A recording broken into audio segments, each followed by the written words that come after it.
إن الحمد لله نحمده ونستعينه ونستغفره ونعوذ بالله من شرور أنفسنا ومن سيئات أعمالنا من يهده الله فلا مضل له ومن يضلله فلا هادي له وأشهد أن لا إله إلا الله وحده لا شريك له وأشهد أن محمدا عبده ورسوله يا أيها الذين آمنوا اتقوا الله حق تقاته ولا تموتن إلا وأنتم مسلمون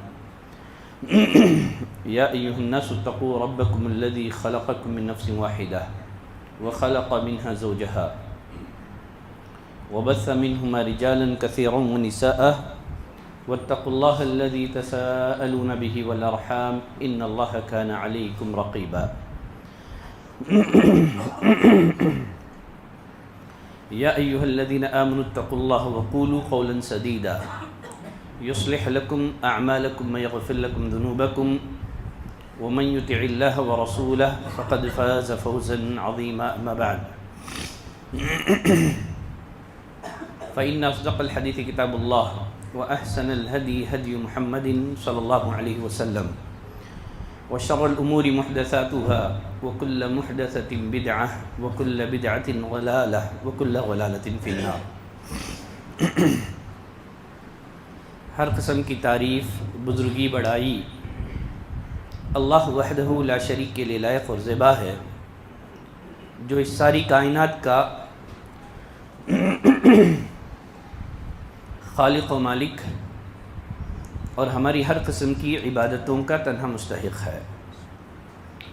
لاکھوں درود و سلام ہوں اس دنیا میں بھیجے گئے فردن فردن سارے ہی انبیاء کرام پر، خصوصیت کے ساتھ ہمارے اور آپ کے آخری نبی امام المرسلین رحمت للعالمین جناب محمد صلی اللہ علیہ وسلم پر۔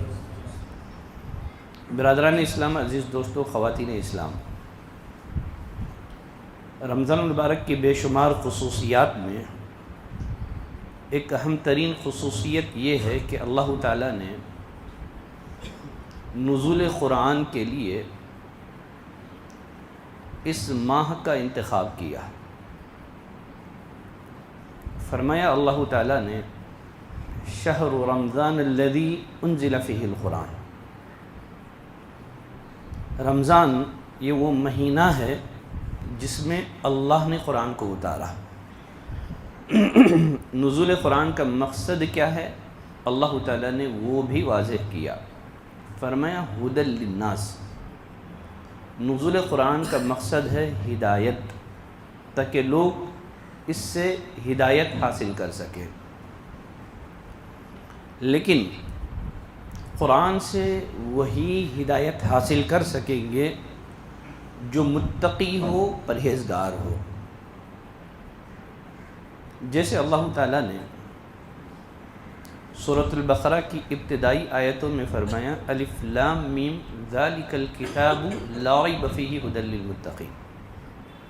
الف لام میم یہ وہ کتاب ہے جس کے کلام الہی ہونے میں کسی طرح کا کوئی شک نہیں۔ یہ کتاب متقین کی رہنمائی کرتی ہے۔ من کان للہ اتقی کان اقوی اہتداء بالقرآن الکریم۔ آدمی جس قدر متقی ہوگا، پرہیزگار ہوگا، وہ اسی قدر قرآن سے ہدایت حاصل کر سکے گا۔ قرآن سے ہدایت حاصل کرنے کے اسباب میں سے ایک اہم ترین سبب تقویٰ ہے، پرہیزگاری ہے۔ جو لوگ دنیا میں جانوروں کی طرح زندگی گزارتے ہیں، جنہیں یہ معلوم کرنے کی کبھی کوئی فکر نہیں وہ جو عمل کر رہے ہیں صحیح ہے یا نہیں، زمانہ جدھر کو چلے چل پڑے، خواہشات نفس جدھر ڈھکیل دے ادھر چل پڑے، ایسے لوگوں کے لیے قرآن میں کوئی ہدایت نہیں ہے۔ جو لوگ جانوروں کی طرح زندگی گزارتے ہیں، دنیا کے کسی قانون کو تسلیم کرنے کے لیے تیار نہیں ہیں، ایسے لوگوں کے لیے قرآن میں کوئی ہدایت نہیں ہے۔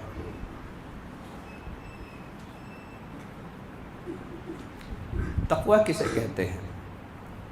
ابن المعتز تقوی کی تعریف کرتے ہوئے لکھتے ہیں خل الذنوب صغیرها وکبیرها ذاک التقی، گناہ چاہے چھوٹا ہو یا بڑا اس کو چھوڑ دو، اسی کا نام تقوی ہے۔ وَاصْنَعْ كَمَاشٍ فَوْقَ أَرْضِ الشَّوْكِ يَحْذَرُ مَا يَرَى، جس طرح آدمی کانٹے دار راستے پر سنبھل کے چلتا ہے، کہیں کانٹا اس کے دامن کو زخمی نہ کر دے،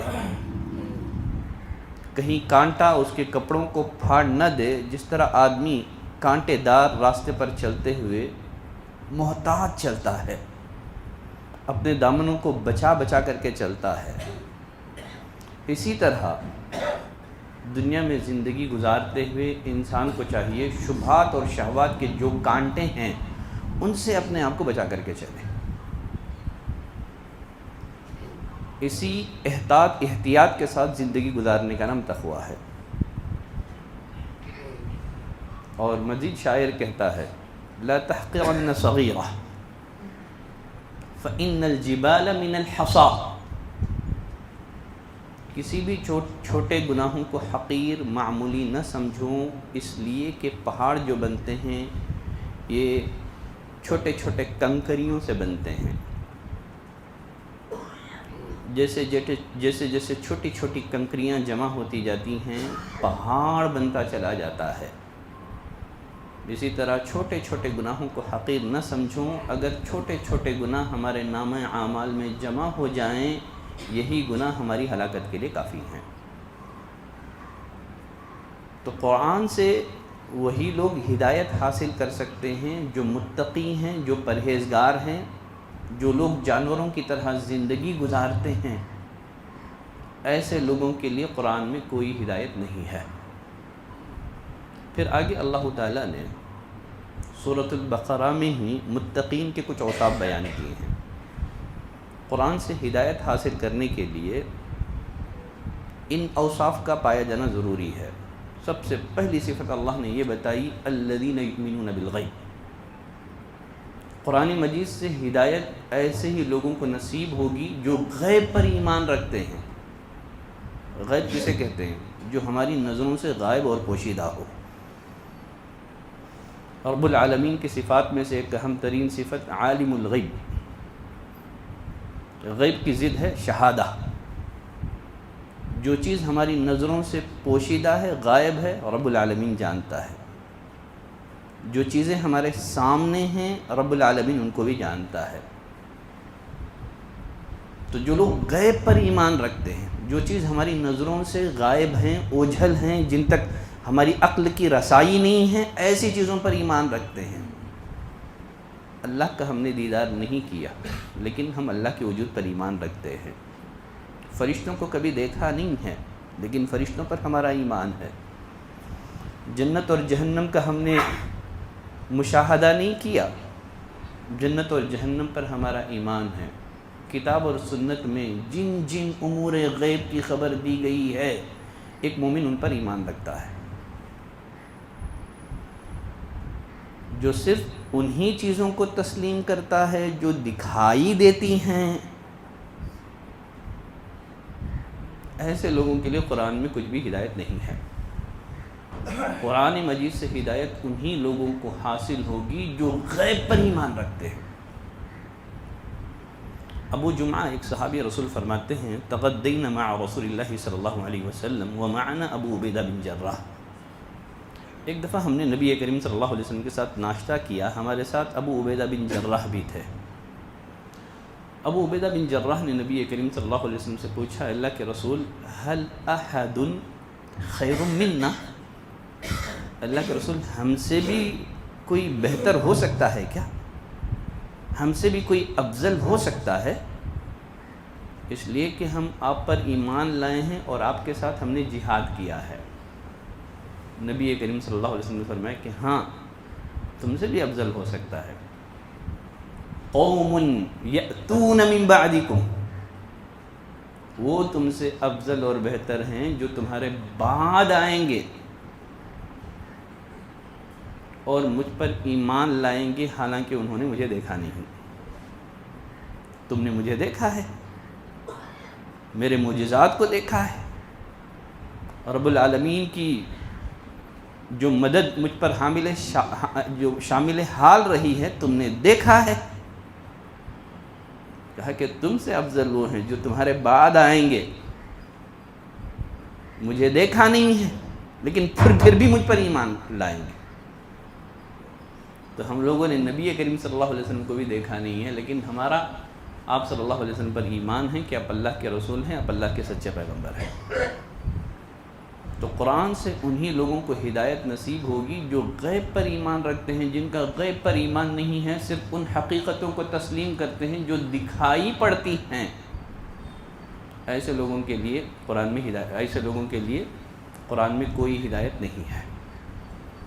جس طرح اندھے کو چراغ کا کوئی فائدہ نہیں ہے، اسی طرح جو لوگ غیب پر ایمان نہیں رکھتے ہیں ایسوں کو قرآن سے کوئی فائدہ نہیں ہے۔ کہا یؤمنون بالغیب ویقیمون الصلاۃ، صرف غیب پر ایمان لانے لا کافی نہیں ہے، عملی اطاعت بھی ضروری ہے۔ ایمان لانے کے چند گھنٹوں بعد مؤذن اعلان کرتا ہے حی علی الصلاۃ حی علی الفلاح، فیصلہ ہو جائے گا کیا ایمان کا دعوے دار اطاعت کے لیے تیار ہے کہ نہیں۔ جو لوگ اطاعت کرنا نہیں چاہتے ہیں، جو لوگ فرما برداری کرنا نہیں چاہتے ہیں، جو نماز پڑھنا نہیں چاہتے ہیں، قرآن سے ایسے لوگوں کے لیے ہدایت نہیں ہے۔ ایمان بالغیب کے ساتھ ساتھ عملی اطاعت ضروری ہے۔ اذان فیصلہ کر دے گی، جب مؤذن بلائے گا حی علی الصلاۃ حی علی الفلاح کی طرف، معلوم ہو جائے گا ایمان کا دعوے دار اپنے اس دعوے میں سچا ہے یا جھوٹا۔ جو نماز پڑھنے کے لیے تیار نہیں ہے، بھلا اسے قرآن میں کہاں سے ہدایت ملے گی؟ پھر اللہ نے یہ فرمایا کہ جو نماز قائم کرتے ہیں، یہ نہیں کہا کہ نماز پڑھتے ہیں۔ نماز پڑھنے اور قائم کرنے میں بہت فرق ہے۔ نماز بہت سارے لوگ پڑھتے ہیں لیکن قائم کرنے والے لوگ تھوڑے ہیں۔ ویسے کہنے کو منافقین بھی نماز پڑھتے تھے۔ کہا کہ وَإِذَا قَامُوا إِلَى الصَّلَاةِ قَامُوا كُسَالَىٰ، سستی اور کاہلی سے نماز پڑھتے تھے۔ يُرَاءُونَ النَّاسَ، لوگوں کو دکھانے کے لیے نماز پڑھتے تھے۔ برائے نام اللہ کا ذکر کرتے تھے، سلام پھیرتے ہی مسجد سے غائب ہو جاتے تھے۔ وَلَا يَذْكُرُونَ اللَّهَ إِلَّا قَلِيلًا۔ نماز قائم کرنا ہے۔ نماز قائم کرنے کا مطلب اللہ کو راضی کرنے کے لیے نماز پڑھنا ہے۔ من صلی یرائی فقد اشرک، جو دکھاوے کے لیے نماز پڑھے گا وہ مشرک ہے، اس نے شرک کیا۔ خشوع خضوع سے نماز پڑھنا ہے۔ قد افلح المؤمنون الذین هم فی صلاتهم خاشعون، کامیاب ہو گئے وہ مومن جو اپنی نماز میں خشوع خضوع اختیار کرتے ہیں، پوری توجہ کے ساتھ نماز پڑھتے ہیں، اس تصور کے ساتھ نماز پڑھتے ہیں گویا وہ رب العالمین کو دیکھ رہے ہیں، اللہ سے ہم کلام ہیں۔ پھر بغیر کسی کمی زیادتی کے صلاۃ پڑھتے ہیں۔ نبی کریم صلی اللہ علیہ وسلم نے جیسے نماز پڑھنے کو کہا ہے ویسے پڑھتے ہیں، نہ نماز کے کسی رکن کو گھٹاتے ہیں نہ بڑھاتے ہیں، نماز میں چوری سے کام نہیں لیتے ہیں۔ رسول اللہ صلی اللہ علیہ وسلم نے فرمایا کہ سب سے بدترین چور وہ ہے جو نماز میں چوری کرتا ہے، جو نہ رکوع ڈھنگ سے کرتا ہے نہ سجدہ ڈھنگ سے کرتا ہے۔ اطمینان سے نماز پڑھتے ہیں، جن کی صلاۃ نبوی ہو۔ نماز قائم کرنے میں یہ بات بھی شامل ہے کہ وہ لوگ با جماعت نماز ادا کرتے ہیں۔ نبی کریم صلی اللہ علیہ وسلم نے فرمایا اگر کسی علاقے میں 3 لوگ بھی بستے ہوں، اگر وہ لوگ با جماعت صلاۃ ادا نہ کریں تو شیطان ان پر قابض ہو جاتا ہے۔ صرف نماز پڑھنا نہیں ہے، نماز قائم کرنا ہے، با جماعت ادا کرنا ہے۔ یہی وجہ ہے نبی کریم صلی اللہ علیہ وسلم نے فرمایا من سمع النداء فلم یأتیہ فلا صلاۃ لہ، جو اذان سن کر بھی گھر میں نماز پڑھے، مسجد کا رخ نہ کرے، اس کی نماز نہیں ہے الا کہ کوئی عذر ہو۔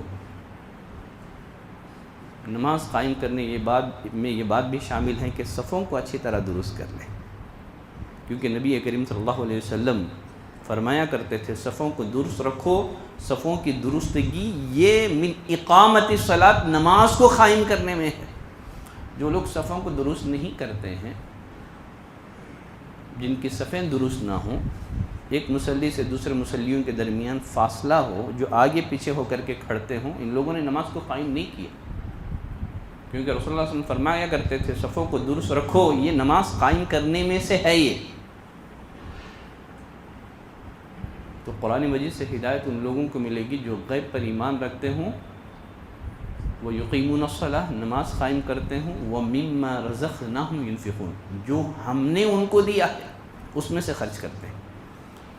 انسان کے پاس جو کچھ مال اور دولت ہے، یہ اللہ کا فضل، اس کی مہربانی ہے، یہ آپ کے زور بازو اور آپ کی محنت کا نتیجہ نہیں ہے۔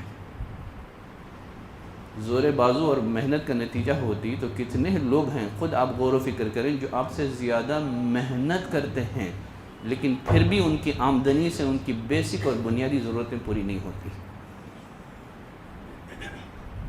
کہا کہ ہم نے جو دیا ہے، جو تمہارے پاس جو دولت ہے وہ تمہارے زور بازو کا نتیجہ نہیں ہے۔ قارون نے کہا تھا کہ میں نے اپنی محنت سے، اپنے ٹیلنٹ سے کمایا ہے، اللہ نے خزانے سمیت ہارون کو دھسا دیا۔ یہ تمہارے ٹیلنٹ، تمہاری ایجوکیشن، تمہارے زور بازو، تمہاری محنت کا نتیجہ نہیں ہے، یہ محض خالص رب العالمین کی مہربانی ہے۔ اگر مال ہے تو تمہارے پاس، کہا کہ ہم نے دیا ہے مال، یہ اس میں سے خرچ کرو۔ اور رب العالمین کا یہ مطالبہ نہیں ہے کہ سارے کا سارا مال خرچ کر دو، اتنا خرچ کرو کہ سامنے والے کو فائدہ ہو اور اس میں تمہارا نقصان بھی نہ ہو۔ مما رزقناہم، اہل علم فرماتے ہیں من جو آیا ہے تبعیض کے لیے آیا ہے، شریعت کا مطالبہ نہیں ہے کہ سارا مال دے دو۔ زکوٰۃ میں صرف 40ویں حصے کا مطالبہ ہے ہم سے، 40ویں حصے کا۔ اگر آپ کے پاس 1 لاکھ ہے تو اس مال کو 40 حصوں میں ڈیوائڈ کرنا ہے، وہ بھی 40ویں حصہ اس کی آپ کو زکوٰۃ ادا کرنی ہے۔ پھر جب کبھی موقع ملے، اللہ نے جو دولت، جو سرمایہ آپ کو دیا ہے، دین کی سربلندی میں لگانا ہے۔ اہل علم فرماتے ہیں یہاں مما رزقناہم سے مراد صرف مال نہیں ہے، اللہ نے جو جو صلاحیتیں آپ کو دی ہیں، علم دیا ہے خرچ کرو، یا اور کوئی صلاحیت اللہ نے آپ کو دی ہے، اس کو پھیلاؤ، اس کو خرچ کرو۔ جو لوگ مال خرچ نہیں کرتے ہیں، جو لوگ مال اور دولت کے بارے میں خیال ہے کہ یہ ہماری محنت، ہمارے ٹیلنٹ، ہمارے زور بازو کا نتیجہ ہے، ایسے لوگوں کو قرآن میں کوئی ہدایت نہیں ہے۔ کہا مما رزقناہم ينفقون والذین یؤمنون بما انزل الیک وما انزل من قبلک وبالآخرۃ هم یوقنون۔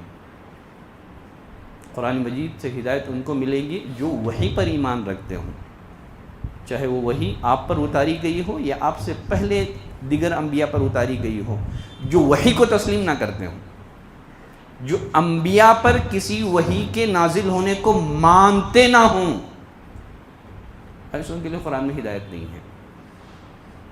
وحی پر ایمان لانا ہوگا۔ اللہ نے انسانوں کی ہدایت کے لیے آسمان سے جو وحی کا سلسلہ جاری کیا ہے، جو اس وحی پر ایمان رکھتے ہیں، ایسے لوگ قرآن سے ہدایت حاصل کر سکیں گے۔ کہا وبالآخرۃ هم یوقنون، قرآن سے ہدایت حاصل کرنے کے لیے آخرت پر ایمان ضروری ہے۔ جو لوگوں کا آخرت پر ایمان نہیں ہے، جو لوگ سمجھتے ہیں کہ جو کچھ ہے بس یہی دنیا کی زندگی ہے، یہی کھانا ہے، پینا ہے، یہی مر جانا ہے، دوبارہ نہیں اٹھائے جائیں گے، ایسے لوگوں کے لیے قرآن میں کوئی ہدایت نہیں ہے۔ تو قرآن کتاب ہدایت ہے سارے انسانوں کے لیے، لیکن قرآن سے ہدایت حاصل کرنے کے لیے تقویٰ شرط ہے۔ جس انسان کے اندر جس قدر تقویٰ پرہیزگاری ہوگی، اسی قدر وہ قرآن سے ہدایت حاصل کر سکے گا۔ اللہ نے متقین کے کچھ اوصاف بتائے، پھر فرمایا اولئک علی ھدی من ربہم، جن کے اندر یہ اوصاف ہوں یہی لوگ ہدایت پر ہیں، یہی لوگ کامیاب ہیں۔ اگر ان میں کمی آ گئی، ہدایت میں کمی آ جائے گی، فلاح میں کمی آ جائے گی۔ جن لوگوں کا ان تمام چیزوں پر ایمان ہو، عمل ہو، وہ ہدایت میں کامل ہیں، کامیابی میں بھی کامل ہیں۔ تو ضرورت اس بات کی ہے کہ ہم اپنے اندر تقوی اور پرہیزگاری پیدا کریں۔ اس سے تقوی کی فضیلت بھی واضح ہوتی ہے کہ تقوی کے بغیر قرآن سے ہدایت حاصل نہیں ہوگی۔ اللہ ہمارے اندر تقوی پیدا فرمائیں۔ صلی اللہ علیہ نبینا محمد وعلی آلہ وصحبہ وسلم تسلیما کثیرا۔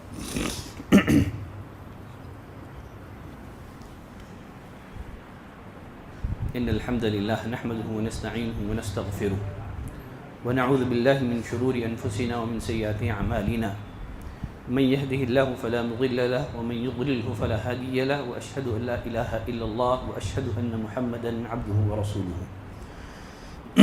قرآن کتاب ہدایت ہے، قرآن سے ہدایت حاصل کرنے کے لیے تقوی شرط ہے۔ اللہ تعالیٰ نے ہمارے اندر تقوی پیدا کرنے کے لیے رمضان کے روزے فرض کیے ہیں، تاکہ ہمارے اندر پرہیزگاری پیدا ہو، تاکہ ہم لوگ سنبھل کے چلیں۔ یہ تقوی پیدا کرنے کے لیے روزے فرض کیے گئے ہیں۔ یا ایھا الذین آمنوا کتب علیکم الصیام کما کتب علی الذین من قبلکم لعلکم تتقون۔ اے لوگوں، جس طرح تم سے پہلے لوگوں پر میں نے صوم فرض کیا تھا، روزے فرض کیے تھے، تم پر بھی میں روزے فرض کر رہا ہوں۔ وجہ کیا ہے؟ تمہارے اندر تقوی پیدا کر سکوں۔ انسان کے اندر یہ احساس پیدا کرنا ہے کہ ہم رب العالمین کی نگرانی میں ہیں، اللہ دیکھ رہا ہے، کوئی دیکھے نہ دیکھے اللہ دیکھ رہا ہے، ہم رب العالمین کی نگرانی میں ہیں۔ روزوں میں انسان گھر میں اکیلا ہو، کوئی اسے دیکھنے والا نہ ہو، گھر میں ہر طرح کی رزق کی فراوانی ہو، پھل فروٹ ہو، اور اسے بھوک بے قرار کرے، کھانے کی چاہت ہو، پھر بھی نہیں کھاتا ہے۔ بڑے تو دور کی بات ہے، ہمارے چھوٹے بچے بھی جو ہے نا، گھر کی چار دیواری میں جب گھر میں کوئی نہ ہو، کوئی دیکھنے والا نہ ہو، وہ بھی جو ہے ان کی پسندیدہ چیزوں کو ہاتھ نہیں لگاتے ہیں، اس لیے کہ وہ جانتے ہیں اللہ دیکھ رہا ہے۔ کوئی دیکھے نہ دیکھے، اللہ دیکھ رہا ہے۔ یہی احساس ہمیں گناہوں سے باز رکھتا ہے، یہی احساس ہے جو ہمیں اللہ کی اطاعت اور فرما برداری پر آمادہ کرتا ہے۔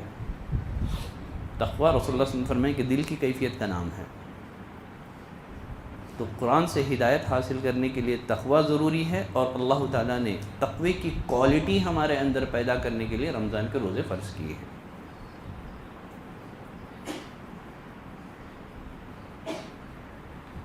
برادران اسلام، عزیز دوستوں، ایک اعلان پر میں آج کے خطبہ جمعہ کو ختم کرتا ہوں۔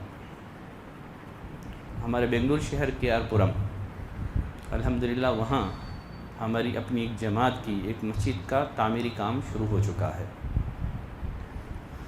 ابھی ایک بڑی رقم درکار ہے اس پروجیکٹ کو ختم ہونے کے لیے۔ الحمدللہ کچھ نوجوان جب ہدایت پر آئے تو انہوں نے اپنے تئیں محنت کر کے، کوشش کر کے جگہ خریدی، گرچہ جمعیت اور جماعت کا انہیں اس قدر سپورٹ حاصل نہ رہا، لیکن پھر بھی الحمدللہ انہوں نے اپنے طور پر محنتیں جاری رکھی۔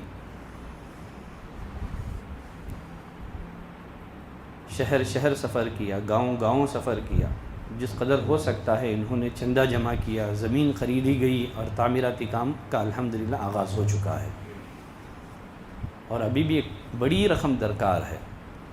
میں آپ تمام حضرات سے درخواست کرتا ہوں، رمضان کا مہینہ ہے اور ہم سب جانتے ہیں نبی کریم صلی اللہ علیہ وسلم لوگوں میں سب سے بڑھ کر کے سخاوت کرنے والے تھے، لیکن رمضان کے مہینے میں نبی کریم صلی اللہ علیہ وسلم تیز آندھی سے بڑھ کر کے اللہ کے راستے میں صدقہ اور خیرات کیا کرتے تھے۔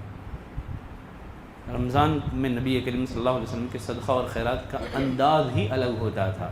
اس کی وجہ یہی قرآن ہے، اس لیے کہ جبریل آتے تھے رسول اللہ صلی اللہ علیہ وسلم سے قرآن سننے کے لیے. جیسے اب جبریل سے ملتے، جبریل کو قرآن سناتے، رسول اللہ صلی اللہ علیہ وسلم کی سخاوت میں اضافہ ہو جاتا تھا. رمضان کی ہر رات اب جبریل کو نازل شدہ قرآن کا حصہ سنایا کرتے تھے. تو میں تمام حضرات سے درخواست کرتا ہوں، اس مسجد کی تعمیر تاکہ مکمل ہو جائے، آپ بڑھ چڑھ کر کے اپنا سرمایہ لگائیں. خواتین سے بھی میں خصوصی طور پر درخواست کرتا ہوں. شاید 1 اسکوائر فٹ جو ہے 2000 روپے ہے، اور ایک ہاف مسلح 8000 اور مکمل مسلح شاید 16000 روپے ہے. کیار پورم سے ہمارے کچھ نوجوان ساتھی بھی یہاں ہیں، تو میں آپ تمام مرد اور خواتین سے درخواست کرتا ہوں کہ بڑھ چڑھ کر کے آپ اپنا تعاون پیش کریں. اللہ تعالیٰ آپ کے دینے کو قبول فرمائیں. ان اللہ وملائکتہ یصلون علی النبی یا ایھا الذین آمنوا صلوا علیہ وسلموا تسلیما. اللهم صل علی محمد وعلی آل محمد کما صلیت علی ابراہیم وعلى آل إبراهيم إنك حميد مجيد. اللهم بارك على محمد وعلى آل محمد كما باركت على إبراهيم وعلى آل إبراهيم إنك حميد مجيد. عباد الله رحمني ورحمكم الله، إن الله يأمركم بالعدل والإحسان وإيتاء ذي القربى وينهى عن الفحشاء والمنكر والبغي يعظكم لعلكم تذكرون. واذكروا الله يذكركم وادعوه يستجب لكم، ولذكر الله تعالى وأولى وعز وجل وأتم وأهم وأكبر.